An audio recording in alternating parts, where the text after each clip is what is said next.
MLC doctor Suraj Revanna ವಿರುದ್ಧ ಅಸಹಜ ಲೈಂಗಿಕ ದೌರ್ಜನ್ಯದ ಆರೋಪದ ಹಿನ್ನೆಲೆ ಬಂಧನ ಆಗಿದೆ. ರಾತ್ರಿಯಿಡೀ ಸೂರಜ್ ರೇವಣ್ಣ ವಿಚಾರಣೆಯನ್ನು ನಡೆಸಿ ನಂತರ ಬೆಳಿಗ್ಗೆ ಬಂಧನವನ್ನ ಖಚಿತಪಡಿಸಲಾಗಿದೆ. ಹಾಸನದಲ್ಲಿ ಮೆಡಿಕಲ್ ಟೆಸ್ಟ್ ಅನ್ನು ನಡೆಸಲಾಯಿತು ಸಂತ್ರಸ್ತನಿಗೆ. ಈಗ ಪರಿಷತ್ ಸದಸ್ಯ ಸೂರಜ್ ರೇವಣ್ಣ ಅರೆಸ್ಟ್ ಕೂಡ ಆಗಿದ್ದಾರೆ. ತಡರಾತ್ರಿ ಸಂತ್ರಸ್ತನನ್ನ ಬೆಂಗಳೂರಿಗೆ ಕರೆತಂದಿದ್ದಾರೆ ಪೊಲೀಸರು. ಹಾಗಂದ್ರೆ ಹಾಸನದಲ್ಲಿ ಮೆಡಿಕಲ್ ಟೆಸ್ಟ್ ಮಾಡೋದಕ್ಕೆ ಸಂತ್ರಸ್ತ ನಿರಾಕರಿಸಿದ್ದಾರೆ. ಹೀಗಾಗಿ ಬೋರಿಂಗ್ ಆಸ್ಪತ್ರೆಯಲ್ಲಿ ರಾತ್ರಿ ಮೆಡಿಕಲ್ ಟೆಸ್ಟ್ ಅನ್ನ ಖಾಕಿ ಪಡೆ ಮಾಡಿಸಿದೆ. ಬಿಪಿ, ಶುಗರ್, ಇಸಿಜಿ ಸೇರಿ ಎಲ್ಲ ಮಾಹಿತಿಯನ್ನು ಕೂಡ ಕಲೆ ಹಾಕಿದ್ದಾರೆ. ಹಿರಿಯ ವೈದ್ಯರ ಸಮ್ಮುಖದಲ್ಲಿ ಹೆಚ್ಚಿನ ಪರೀಕ್ಷೆಗೆ ಖಾಕಿ ಪಡೆ ಒಳಪಡಿಸಿದ್ದು, ಸಂತ್ರಸ್ತನಿಂದಲೂ ಈಗಾಗಲೇ ಹಲವು ಮಾಹಿತಿಯನ್ನು ಪೊಲೀಸರು ಕಲೆ ಹಾಕಿದ್ದಾರೆ.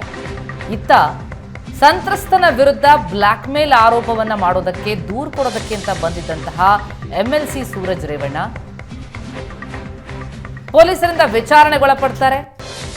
ರಾತ್ರಿಯಿಡೀ ಠಾಣೆಯಲ್ಲೇ ಕಳಿಬೇಕಾಗುತ್ತೆ. ನಂತರ ಅಧಿಕೃತವಾಗಿ ಅರೆಸ್ಟ್ ಮಾಡಿದ್ದಾರೆ.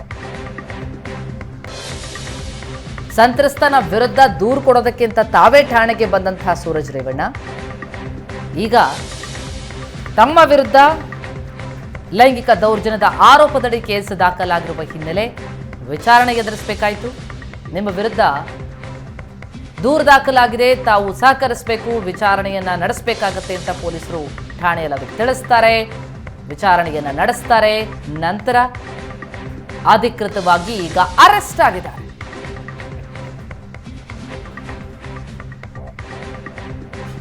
ಈ ಬಗ್ಗೆ ಡೀಟೇಲ್ಸ್ ಕೊಡ್ತಾ ಹೋಗ್ತಾರೆ ನಮ್ಮ ಹಾಸನ ಪ್ರತಿನಿಧಿ ಹರೀಶ್ ಈಗ ಸಂಪರ್ಕದಲ್ಲಿದ್ದಾರೆ.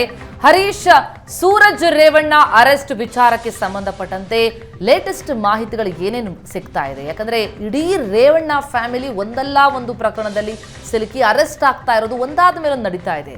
ಈಗ ಸೂರಜ್ ರೇವಣ್ಣ ಸರ್ದಿನ, ಅದು ಕೂಡ ಲೈಂಗಿಕ ದೌರ್ಜನ್ಯದ ಆರೋಪದಡಿಯೇ ಸೂರಜ್ ರೇವಣ್ಣ ಈಗ ಅರೆಸ್ಟ್ ಆಗಿರೋದು. ಎಲ್ಲಿದ್ದಾರೆ ಸೂರಜ್? ಈಗ ಅವರನ್ನ ವಿಚಾರಣೆ ಇನ್ನಷ್ಟು ನಡೆಸಲಾಗ್ತಾ ಇದೆಯಾ, ಹೇಗೆ?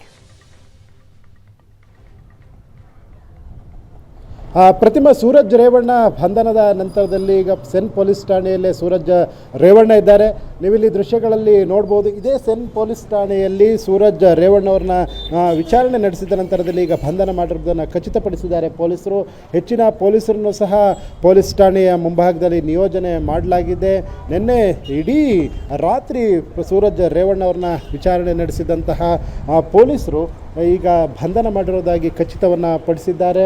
ಅವರ ಬಂಧನದ ನಂತರದಲ್ಲಿ ಈಗ ಹೆಚ್ಚಿನ ಪೊಲೀಸರನ್ನು ಸಹ ಹಾಸನ ಪೊಲೀಸ್ ಠಾಣೆಯ ಮುಂಭಾಗದಲ್ಲಿ ನಿಯೋಜನೆ ಮಾಡಿಕೊಂಡಿರೋದು ನೀವಿಲ್ಲಿ ದೃಶ್ಯಗಳಲ್ಲಿ ನೋಡ್ಬೋದು. ಪ್ರತಿಮಾ, ಹೆಚ್ಚಿನ ಪೊಲೀಸರನ್ನು ನಿಯೋಜನೆ ಮಾಡಿಕೊಂಡಿದ್ದಾರೆ. ಜೊತೆಗೆ ಈ ಸೂರಜ್ ರೇವಣ್ಣನವ್ರನ್ನ ಬೇರೆ ಶಿಫ್ಟ್ ಮಾಡುವ ಸಾಧ್ಯತೆ ಇದೆ. ಈ ಪ್ರಕರಣವನ್ನು ಬೇರೆ ಕಡೆಗೆ ವರ್ಗಾವಣೆ ಮಾಡುವ ಸಾಧ್ಯತೆಯೂ ಸಹ ಇದೆ ಅಂತ ಈಗ ಪೊಲೀಸ್ ಮೂಲಗಳಿಂದ ತಿಳಿದು ಬರ್ತಾ ಇದೆ.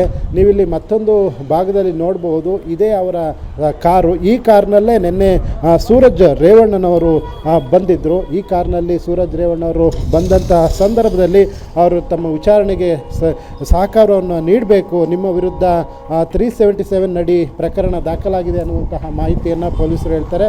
ಆ ಸಂದರ್ಭದಲ್ಲಿ ಸೂರಜ್ ರೇವಣ್ಣವರು ವಿಚಾರಣೆಗೆ ಸಹಕಾರವನ್ನು ನೀಡ್ತಾರೆ. ಇಡೀ ರಾತ್ರಿ ಜೊತೆಗೆ ಮುಂಜಾನೆ 4 ಗಂಟೆವರೆಗೂ ಸಹ ವಿಚಾರಣೆಯನ್ನು ಪೊಲೀಸರು ನಡೆಸಿ ನಂತರದಲ್ಲಿ ಈಗ ಸೂರಜ್ ರೇವಣ್ಣವ್ರನ್ನ ಬಂಧನ ಮಾಡಿರೋದನ್ನು ಖಚಿತಪಡಿಸಿದ್ದಾರೆ. ತಮ್ಮನ್ನು ಬಂಧನ ಮಾಡಿದ್ದೇವೆ ಅನ್ನುವಂಥ ವಿಷಯವನ್ನು ಸಹ ಈಗ ಸೂರಜ್ ರೇವಣ್ಣವರಿಗೆ ತಿಳಿಸಿದ್ದಾರೆ. ಇದೇ ಕಾರ್ನಲ್ಲಿ ಸೂರಜ್ ರೇವಣ್ಣನವರು ಗನ್ನಿಕಡ ತೋಟದಿಂದ ಹಾಸನದ ಸೆನ್ ಪೊಲೀಸ್ ಠಾಣೆಗೆ ಬಂದಿದ್ದರು. ಆ ಸೆನ್ ಪೊಲೀಸ್ ಠಾಣೆಯಲ್ಲಿ ಅವರ ಆಡಿಯೋವನ್ನು ಪೊಲೀಸರಿಗೆ ನೀಡ್ತಾರೆ. ಬ್ಲಾಕ್ ಮೇಲ್ ಮಾಡಿದ್ದ ಸಂತ್ರಸ್ತ ಯುವಕ ಅಂತ. ನಂತರದಲ್ಲಿ ನಿಮ್ಮ ವಿರುದ್ಧವೂ ಸಹ ಸಂತ್ರಸ್ತ ಯುವಕ ದೂರನ್ನು ನೀಡಿದ್ದಾರೆ. ಈ ಹಿನ್ನೆಲೆಯಲ್ಲಿ ತಾವು ವಿಚಾರಣೆಗೆ ಒಳಪಡಬೇಕು ಅನ್ನುವಂತಹ ವಿಚಾರವನ್ನು ಪೊಲೀಸರು ಹೇಳಿದ ನಂತರದಲ್ಲಿ ಈಗ ಪೊಲೀಸರು ಸೂರಜ್ ರೇವಣ್ಣನವರನ್ನ ವಿಚಾರಣೆಯ ನಂತರ, ಸುದೀರ್ಘ ವಿಚಾರಣೆಯ ನಂತರ SP ಮೊಹಮ್ಮದ್ ಸುಜೀತ್ ಅವರು ಸಹ ತಡರಾತ್ರಿವರೆಗೂ ವಿಚಾರಣೆ ನಡೆಸಿದರು. ಈಗ ಸೂರಜ್ ರೇವಣ್ಣವರನ್ನ ಬಂಧನ ಮಾಡಿರೋದಾಗಿ ಪೊಲೀಸರು ತಿಳಿಸಿದ್ದಾರೆ. ಪ್ರತಿಮಾ, ಒಟ್ಟಾರೆಯಾಗಿ ಸೂರಜ್ ರೇವಣ್ಣನವರು ಏನು ಸಲ್ಲಿಗೆ ಲಿಂಗ ಲೈಂಗಿಕ ದೌರ್ಜನ್ಯ ಪ್ರಕರಣಕ್ಕೆ ಸಂಬಂಧಪಟ್ಟಂತೆ ಬಂಧನವನ್ನು ಮಾಡಿರೋದನ್ನು ಪೊಲೀಸರು ಖಚಿತಪಡಿಸಿದ್ದಾರೆ. ಈ ವಿಷಯ ಸೂರಜ್ ರೇವಣ್ಣ ಅವರಿಗೂ ಸಹ ಗೊತ್ತು, ತನಿಖೆಗೆ ಎದುರಿಸಲು ಸಿದ್ಧವಿದ್ದೇನೆ ಅನ್ನುವಂಥ ಮಾತನ್ನು ಸಹ ಸೂರಜ್ ರೇವಣ್ಣ ಅವರು ಹೇಳಿದರು. ಪ್ರತಿಮಾ. ಎಸ್ ಹರೀಶ್, ಹಾಗೆ ಸಂಪರ್ಕದಲ್ಲಿರಿ, ಇನ್ನಷ್ಟು ಡೀಟೇಲ್ಸ್ ಅನ್ನು ನಿಮ್ಮಿಂದ ಪಡಿತಾ ಹೋಗ್ತೀನಿ.